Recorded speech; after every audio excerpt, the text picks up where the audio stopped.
நேரத்துல அதிக தருணத்துல புலம்பிக் கொண்டே இருக்கிறோம். எப்போ பார்த்தாலும் நம்மளுடைய வாழ்க்கை முற்றிலுமாக புலம்பலாவே இருக்கு. இந்த புலம்பல் எது நிமித்தமா வருது, ஏன் வருதுன்னா உள்ளுக்குள்ள ஒரு பெரிய பயத்துக்கு அழுத்தது.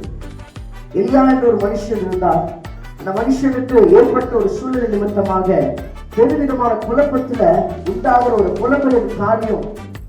அவர் சொல்றாரு, இதுக்கப்புறம் நான் வாங்க என்ன பண்ண போறேன், நான் அந்த அளவுக்கு ஒரு பரிசுத்தவானும் இல்லை, சீர்பட்டவனும் இல்லை, அதனால என்னை தயவு செய்து எடுத்துக்கொள்ளும் என் ஆண்டவரேன்னு சொல்லி புலம்பி தள்ளுறாரு தன்னோட வாழ்க்கை நிறைத்து. ஆனால் இயேசு அவரை சந்திக்கிறார். சந்தித்த பொழுது ஒரு வார்த்தை சொல்றாரு, எலியாவே, நீ போக வேண்டிய பிரயாணங்கள் வெகு தூரமா இருக்கிறது, இப்பொழுது ஏன் அமர்ந்து கொண்டு புலம்பி கொண்டிருக்கிறாய், ஏன் பயந்து கொண்டிருக்கிறாய்? ஒருவேளை இந்த வார்த்தையை கேட்டுக்கொண்டிருக்கிற தேவ ஜனமே, இதை பார்த்து கொண்டிருக்கிற ஜனங்களே, புலம்பி தள்ளுறீங்களா?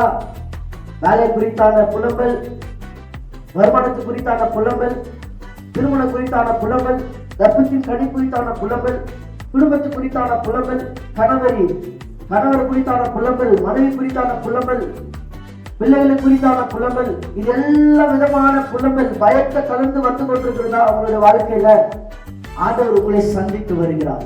நீங்க போக வேண்டிய தூரம், பிரயாணம் வெகு தூரம், உங்க வாழ்க்கை போக வேண்டிய வாழ்க்கை வெகு தூரம். அதனால புலம்பி தள்ளாதீங்க.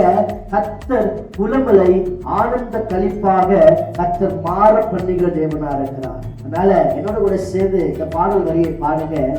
பயமில்லையே, பயமில்லையே, பயமில்லையே, என் கர்த்தர் ஆதரவாயிருப்பதனால். பயமில்லையே, எதிர்கால பயமில்லையே, என் கர்த்தர் ஆதரவாயிருப்பதனால்.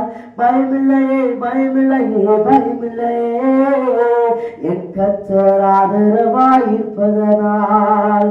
பயமில்லையே, எதிர்கால பயமில்லையே, என் கர்த்தர் ஆதரவாயிருப்பதனால். கேடகம் நீர், மகிமை நீர், நான் பெற்ற சிறந்த கைமாறு நீர்.